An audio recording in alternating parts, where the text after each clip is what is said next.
Hello everyone, welcome to our Let's Play series of Tyranny. This is Colonel RPG as usual, and I'm very happy that it's just to join me today, as I receive apparently a healing potion for using my Paradox account. Well, thank you very much for the healing potion.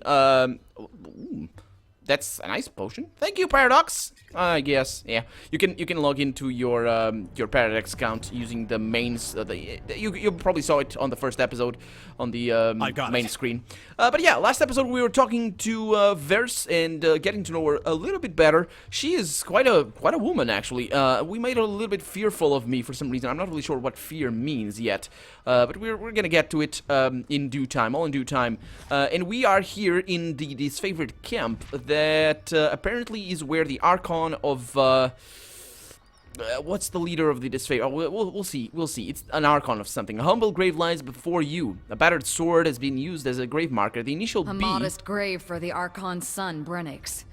We don't bother with funeral rites in the chorus. No point in thanking conscripts for their duty. Well, yeah, it's the B for what did she say? For Brennix? Brennix, yeah. Brennix. So we have access to... I'm trying to figure out if I can see... if it's like in Pillars of Eternity, where basically you go out of a map through each location. And like in Baldur's Gate 1, for example, where you just see the next location if you go out through that place. Or if you unlock it or something. But no, that doesn't seem to be the case. We are about to enter the camp of the Disfavoured. Who do we have here? Step closer and present yourself. This guy is just a stone shield. They're actually just stone shields. Who's that guy in there? An iron walker. I like these names. I agree with such names. What do we have here? The wood used for these parapets is pristine and finely cut. These walls have yet to see any battle. And we have another... Yeah, I mean, I guess... Actually, how did they got to the Edgering ruins if they didn't get through this one? I guess they could just go around the camp, I suppose. They wouldn't attack the camp directly. That'd be death. And, so yeah, what do we have here? The Disfavoured insignia has been violently defaced. Really? What happened? The gate guard holds up a warning hand. Go no farther. You approach Disfavoured ground. State your business. Okay, I am Cora, Fatebinder of Tunon. Actually, who's Tunon? The adjudicator is the Archon of Justice. Oh, yeah, okay, yeah, that's a good thing. I bring word from Kairos, words for your commander's ears only. Ah, so you're the fire starter. Yeah, I was. Surveyors and the companies returning from the burning library are telling some harrowing stories about Kairos' addict of fire. I think myself brave, but I'm happy to have been far away from it all. Must have been a terrifying honor for the messenger of such righteous force. Go on in. The soldier gestures towards the gate. The Archons are expecting you. You'll find them in the war tent, center of the camp. Yeah, we need to, apparently... diffuse their situation. We got Petibor, we have Rona, we have Barrick, we have a bunch of people that we need to talk to. That's good what we have here. These arrows were fletched with precision and care. Well, that's a good thing. The spears are uniform in their quality craftsmanship. And I have myself a Rod of Strength that is not as good as mine in terms of DPS, but that's good. This pairing dummy shows the deep gouges of hard use. And we got a Stone Guard over there. No, a Crescent Runner. I'm itching to get back to the battlefield. Who are you, sir? Just another Crescent Runner. I think we only need to talk to guys that have names that make it a little bit easier to explore the camp. But, of course, we're going to explore everything. What we have over here because of this. We have Nobleman's Sandals. Nope, I'm not that kind of guy. I don't use sandals because I like using socks. So what do we... Oh, that's going to require subterfuge. I think that's going to be fine. Oh, he entered... I think he entered sneaking right as he did that. Did he do that? Huh. Or was she... Was it she that did that? Actually, it should have been me. It should have been me. Yeah, whatever. Doesn't matter, just a lock. What do we have here? Heavy leather armor. It's better for everything on me, and it's much better for everything on her. So let's get her to wear this, I say. There it is. So no longer does she wear the Bloody Scarlet Fury armor. It's actually kind of nice, but whatever. Go into the stash, and let's have a chat with Izotanis over here. Let me also save the game, just in case. Can't do that. Izotanis curses the air as a blade of thin iron breaks in half beneath his hammer. Repairing weapons with scrap isn't exactly why I got into this craft, but our supplies are spent. He wipes the sweat from his brow and gets a better look at you. Well, why not forge bronze then? Bronze will do in a pinch, don't get me wrong. It can take a beating and get bent back into shape, unlike the stubborn iron we have here. He glances at a pile of his work with dread, and we always have plenty of tin and copper lying around, so supplies aren't a problem. Isn't there a third component of, to bronze? I thought there was. It's not just tin and copper. There's something with a weird name like hexadecahedron, something or other. I don't know. It's a rare smith who can churn out military-grade bronze consistently. More often than not, it comes out soft. Look around camp, we're garbing the Legion head to toe in iron because it's cheaper and easier to produce for the masses. Couldn't do that with bronze. They call the Disfavoured the Iron Legion for a reason. Strategy and skill may be our backbone, but our claws are made of iron. The good stuff that comes from the smiths in Lethian's Crossing. Yeah, where's that, by the way? Built in the shadow of the Old Walls Junction in the realm of Haven, Lethian's Crossing is a growing trading settlement. Was it the first one that we went there? I think it was. Lethian's Crossing to the northwest. You mentioned an iron shortage. Is this Baldur's Gate 1 all over again? Well, I'm afraid so. The last shipment sent down the Matani went missing near Echo Call Crossing, and I'm afraid we won't be seeing any more now that the valley is sealed. Yeah, it is. Forge-bound iron is Tunan's responsibility. Why is this the first I'm hearing of it? Well, keep your voice down. His lieutenant flinches and lowers his own. Graven Ash doesn't want to cause a panic or pass any information to the Vendrian Guard. Best case scenario, Diana tumbled off a boat and is resting in the riverbed. Worst case, it ends up in enemy hands. Well, if I find myself in Echo Call, I suppose I can keep an eye out. Let's see. Yeah, let's go with that. I want quests. Well, I appreciate that. And as does the great general, more than you might guess. Maybe he isn't quick to offer his thanks to outsiders, but I know he'll be grateful for your help. It would be a boon to the war effort if our iron was recovered. Well, you can trust me to handle this. Oh, we get disfavored with the disfavored. That's not gonna be weird to say at all. Anytime. Well, hopefully I will lose disfavored with the disfavored. That makes it a little bit better. But anyway, I knew that Tunan wouldn't have dispatched you without good reason. The court isn't exactly known for gambling when the stakes are high. He glances at a crate beside him and points to a small set of notches on the wood. You see that? This is how we tell apart our iron shipments from the rest. Inconspicuous so people don't go snooping around. You'll want to keep your eye out for these. Good hunting. Okay. I didn't see actually what that was, but I have a new quest. Forge-bound iron. Explore Echo Call Crossing for clues of the missing shipment. And if you are to blame, my friend, you are not gonna be my friend. But not because of my choice, because of you, because you are not gonna like me. Fresh straw in the corner of this prison cell absorbs much of the stench. See? Look at that. Sterling handgun. Oh, wait a minute. Aren't you the guy that we met outside? Dude, what are you doing here? Didn't I tell you to go away? This is all your fault, you Kyrus dog. What? I mean, sure, it's your fault. You were the one stealing from the battlefield. They have a name for you, but I need to check that up and see what that is. Let's have a chat with Barrick. He's got a very nice looking helmet. Look at him. Look at him. You can't make out the ironclad soldier's expression under his twisted helmet. He merely stares at you. How do you know he's staring at me? It's like sunglasses. You can stare at, Rona. Get no time to chitter. Too much armor to mend. Speak to Uncle Pentibor if you've rings to trade. Rings? What do you mean? Like, for chainmail? It's an interesting thing, actually. Oh, no, wait a minute. Rings. I know what she means. Yeah, because we have rings. We don't have coins. We have rings. I'll show you in a little bit. Hail to you, guardian of the law, says Pentibor. The man dressed in merchant finery greets you with a smile. If you have a few excess rings weighing you down, best unburden yourself before battle. You know that if the disfavored suffered a merchant in their camp, that must be a man selling only the finest provisions and armaments. He points to his collection of shields, rations, satchels, wineskins, and other sundries. Take a look and see if anything interests you. How did you come to work here?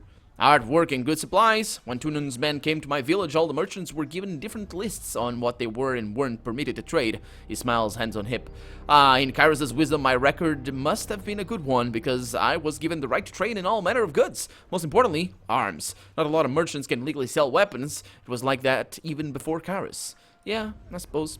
Pentibor runs his eyes alight.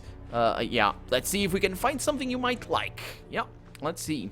So, first things first, let's go over here and sell this cheapy thing. How do I sell? Shift click? Oh, I just click it. Okay, fantastic. It's been a while since I played Appeals of Eternity. Bloodscarred Fury, sell that. We have ourselves a Ceremony of Fate Binder Tunan. Nope, sell that. And those as well. The Broken Helmet goes. That, yeah, I suppose that if I find any... Oh, I never... No, yeah, I'll show you in a little bit. I suppose that if I find any... Are these for crafting? I'm gonna hang on to these. Let's see. So that Kyrus' Addict, that's important. as I was gonna say, I suppose that if I find any new companion, they're gonna have their own weapons. So, yeah, hopefully it's gonna be totally fine. None of these are important. The head wrap much less, and all the rest of the stuff. What is that? Yeah, these might be for crafting, so I'll see how that goes. So yeah, these are rings. Basically, you have 2 currencies. The way they did it, I prefer it like this, actually. We have iron rings, we have bronze rings, and then you have copper rings. The way they did it in Pillars of Eternity is you had a lot of currencies, but you didn't trade it like this. You traded with just one. Basically, when you picked up currency, it converted automatically. I don't know if they had this in mind the first time around, or when they designed the game, or if they never had the chance to do it or not. But I like it like this because it's not only more realistic, but it's cool. It's cool to have multiple trades. I don't want big numbers. I want big numbers over here, but yeah. Anyway, let's see what he has. He's got bronze stuff all over the place, and also that's interesting. The other day I was having a discussion with my dad about if bronze is tougher than iron, and I knew it wasn't, but because, you know, you can't make an iron statue out of like carved iron. You can make it out of mold, and you put iron in there, pour iron in there, and I suppose you can then chisel it with, like, you can grade it away. Well, now you can. Back in the classical era, they had bronze statues because bronze can be is malleable, and you can just chisel it away, and that's pretty cool. Okay, we have some good campy supplies. I don't need that. Thank you very much. Okay, he doesn't sell that many things.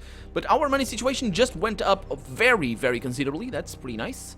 Even though I'm not sure what I'm gonna need with the money. This card is bristling with fresh food and useful goods. Hey, what's up, man? Why are you so down? Watch yourself, Fatebinder. Look at her. It's a her, I think. Yep. The details in this game are also considerably better than the ones in Pillars of Eternity. Pillars of Eternity is not really meant for you to zoom in too much. This one, however, just stands the test very well. Look at all the details. Look at all these things. So it's pretty cool like that. There are a few things that maybe don't. Look at that. It's got a little bit of jaggedy edges over there, but as a general rule, things look way prettier. Also, another thing that I didn't show you, her weapons, they have names that they are. Red Reavers and Gut Seeker, and minor parrying and minor accuracy that increase. Yeah, or something. I'm not really sure what those mean. I can't. No, who opened that? No, that was me. Good. What do we have here? We have a scroll of lesser strength of strengthness. Okay, we can't use those for right now. That's why I need... Ooh, staggering burn. I remember this icon. It's on target. Yeah, basically on weapon crit, you deal corrode damage. I think that's how it works. Gonna put it over there. What do we have? Beast Blood Pollen removes a random hostile effect. The potions, they seem to be a lot more common in this game. I like that. It's I'm actually gonna put them over here just in case I need them, as well as the whetstone, because it's basically a potion as well. And that one and this one over here as well. Okay, so we're good. But I like how they went with a different way in terms of itemization.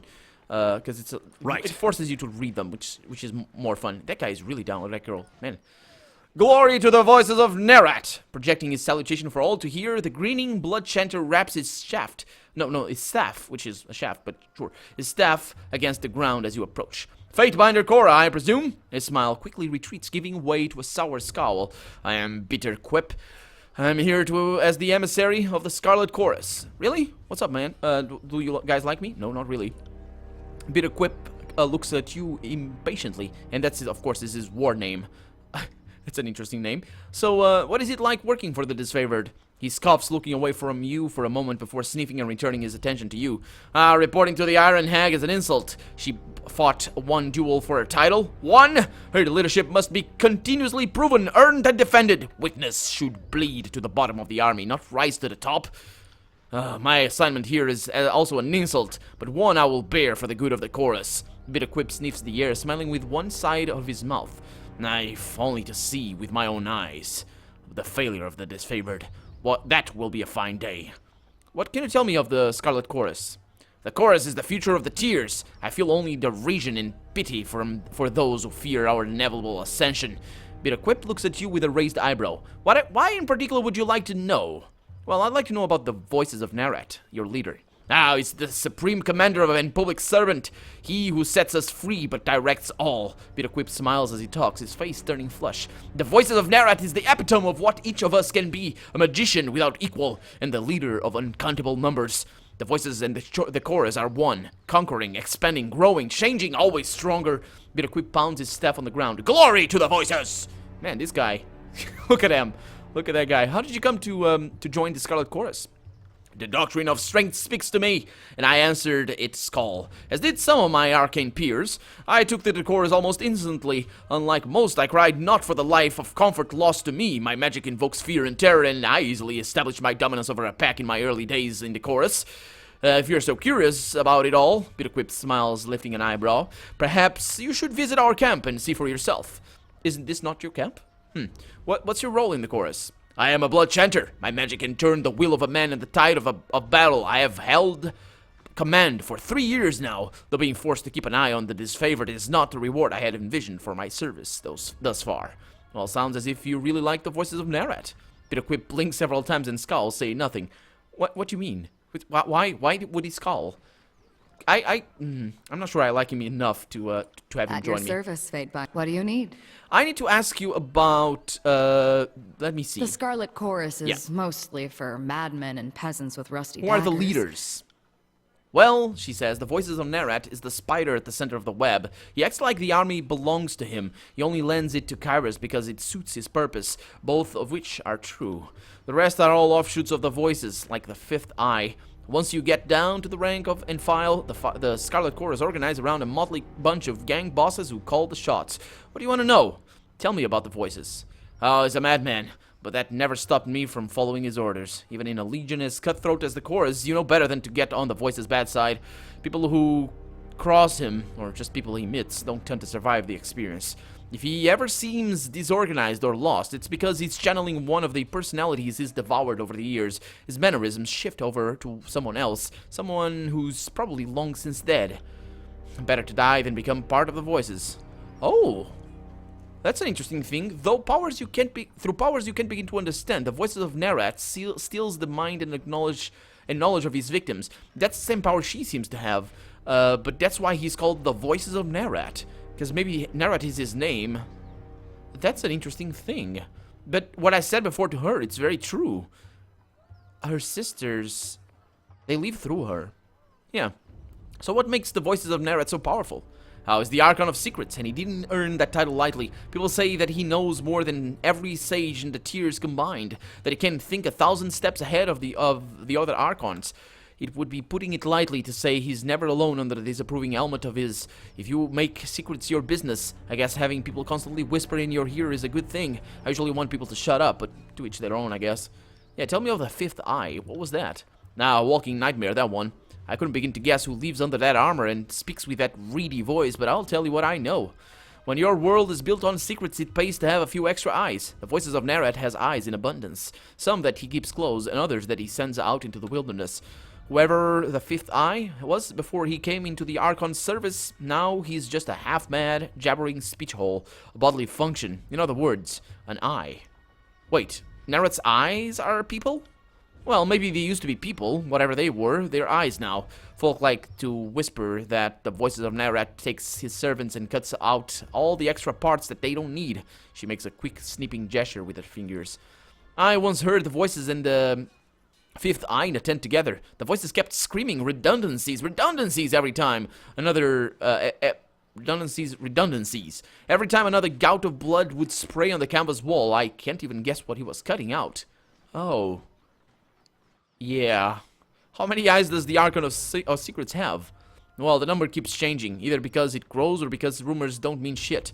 3, 7, 19, some even say that all of us are eyes and we don't even know it. She shakes her head in thoughtful disapproval. It's one of those questions that drives you mad if you allow yourself to think about it for too long. Hey, you could be one of the two of Tunan's eyes. Bet you never thought of that. Well, anyway, back to my questions about the Scarlet Chorus. Tell me about the gang bosses that you talked about before. A boss is anyone who can rally enough support to kill the previous boss. They cling to command until someone gets wise and stabs them in the back. Tipcap leads the Filthy Lamb. Lux lead the Rusted Harps. Sharp used to lead the Bone Boys. Couldn't say where he ended up after they broke his legs. Or what a wheel orders around the Hairy Hunters. Halls for shit. Halls for shit. Leads the Lazy Malkins. Then Scurvy Queen, Finger Food, and Wild Gash collectively lead the Ladies of the Perpetual Strangulation. Whoa, that's quite a name. I bet it sounds better in the original. Names like this, actually, they sound way better in. At least it was in, like, for example, if this were a Native American tongue, Native American language, for example, it would sound much better in Native American, or, you know, I suppose they have multiple dialects, but, you know, in one of those languages, than it would to us. Like, it's not as... It's an interesting name. Actually, it's a cool band name for all ladies. Oh, could be maybe the drummer would be always strangulated, and it would be a guy, and all the ladies would be... Anyway, I'm forgetting at least a dozen more. Yeah, I bet there would be more. I've even led a gang or two in my day. They never survive very long, so no point in getting attached. You led a gang? I don't act so surprised. I can crack a whip before... better than any of those daisies at the Disfavoured labor camps. But I was never that interested in the power struggle of those grunts and scabs in the middle. I wanted to stand on top like an apex predator, where I am. So when I got tired of a gang, I disbanded and let the other bosses fight over the new recruits. That much amused me, at least. Some of my old mates are still alive and hanging around wherever they end up. No, well... Anyway, back to... I guess I'll talk to you later, I suppose. I need to ask her about her sisters and a bunch of other stuff. But for right now, let's continue. We have something over here that we haven't checked. Let me just save the game because this might be a thing that people don't want me to get. We have ourselves some crappy things and put it over there. What do we have over here? The table is lined with various medicinal herbs. It would appear that they have been carefully rationed. And what is this thing? It's the stone shield carrying a bag.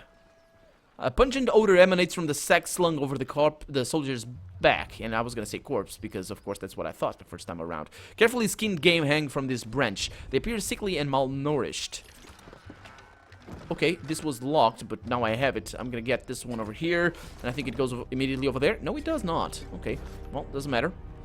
Let's continue. Also, there was a key to select everybody in the party. It's not Q. I seem to remember it, but it's been a while. Let's see. So we got water over here. Put it in here. That's some food. Yeah, just some food. We have Lucia over there. I'm gonna say Lucia because it sounds more luscious. And maybe she's a fine lady that's gonna have a very nice voice actress or something. I don't know. I like her voice actress, that's for sure. A meager portion of game simmers in the large copper pot. Fragrant spices attempt to mask the potent smell of whatever creature they've decided to cook. The Archons await you inside, Fatebinder. Yeah, but first I will talk to Lucia and Marcus over here. Both fine names. Wait a minute, Lucia is a guy. Lucia is a guy, isn't it? Right click to lock? Oh. Huh. I am Lucia. This is Marcus. The disfavored soldiers point to the armored men next to her. Yeah, it's a lady. Okay, fine. And you must be the Fightbinder? From her under her helmet, you hear an audible scoff. We've been assigned to babies. Oh, assigned to your hospitality, Marcus quickly interjects, while you remain on disfavored ground. If you should need a place to rest, we can make the necessary preparations. What can we do for you? Well... Is there any sport to be found in Apex, or do we only fight among ourselves?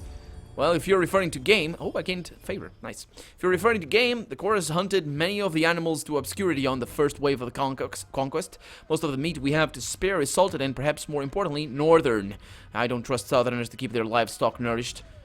Oh, the few animals we keep in pens or pits are for the higher officers. I'm sure they're entitled to a haunch of something or other, and I'd love to, I'm sure I'm entitled, you're sure I'm entitled? Awesome. I'd love to watch you eat it just to remember the taste of fresh meat. Lucia, tell me about yourself.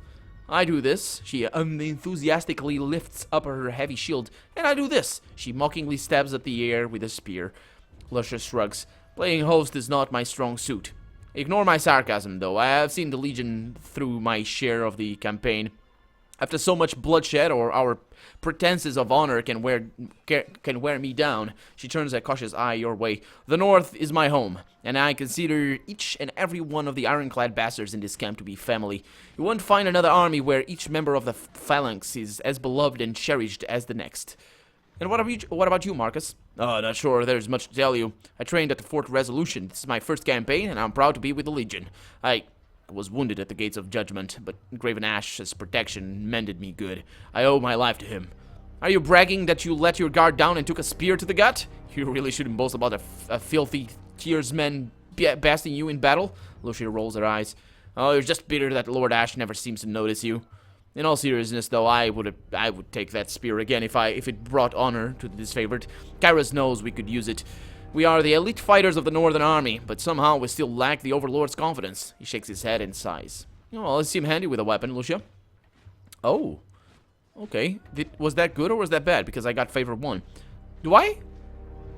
Oh, I have. Nice. And if you ever want some pointers on how to use a weapon of yours, just let me know. And she winks. Lucia, are you flirting with Tunan's Fatebinder? Relax, Marcus. There are plenty of camp slaves if I ever need to scratch an itch. Although, through the visor of her elm, you notice Lucia's eyes roving up and down your body. If you ever need someone to warm your bedroll, let me know. I sleep in my armor. Hope you don't mind. Well, as long as it has a flap, I'm sure I won't mind at all. How have your skills fared in battles against the Oathbreakers, Marcus? Oh, every battle is a reminder of the Legion's superiority. The Oathbreakers have plenty of heart, but nothing to beat our northern values in Graven Ash's love. If you ever want to enjoy that feeling, I can spare you the time of day to cross Iron. Okay, well, thank you for the offer. I'd like to train, though. Marcus, can you train now? Of course, Fatebinder! And he pounds his fist on his armor in salute. Come again? We have this in the game? Hell yeah! Oh, that's awesome. Okay. That's gonna... So basically, rank train this level. Oh, I can only... Oh, this is good. This is good that we came here first. So this guy, I'm gonna need to see what the other girl... What the girl says. Well, if it isn't the Fatebinder. Yeah, so, Lucia, I could do some training. Finally, some fun to break up the monotony of the siege. And also... Okay, there it is. So I'm pretty sure I'm not gonna be able to train enough this turn. But I would like... Let's see... I would like some dodge. I would like some athletics, I would think, as well. What are these for? It doesn't say. Thrown weapons. Dodge is good enough for right now. I think. It's a little bit cheaper to go. So it shows over there. Yeah. So, yeah. Okay, so I probably should go for the cheaper ones. Because otherwise it gives me too much experience. So I can train right there. A little bit of dodge. And I can only train 5 times, which is pretty interesting. Okay, that's giving me a little bit more. Let's have a chat with the other guy then. So, Marcus, train me. Please make it... I think it's gonna be good. So he is... Oh, one-handed weapons. But that's not how I roll, is it? That's not how I do it. Let's see. So, that's only for me. Can she train as well? Yeah, I can. Hell yeah. Oh, awesome. This is so great. Oh, boy. We're at the end of the episode, though, so I'm gonna have to decide which ones I want to train and all that. So, yeah, look forward to the next episode where we'll be a little bit better and also trained for the 2nd level already. So, for now, I'm Colonel RPG, and this has been I was gonna say Tyranny. It's weird. I'm sorry. It's been Tyranny. I really hope you guys enjoyed it, though. And if you did, or if you have anything to say, leave a comment down below. Like the video, but above all, thank you so much for watching. Thank you so much for still being with me after 5 episodes. And probably this is gonna go on for probably 50 or more episodes. So I hope to see you next episode. Bye-bye.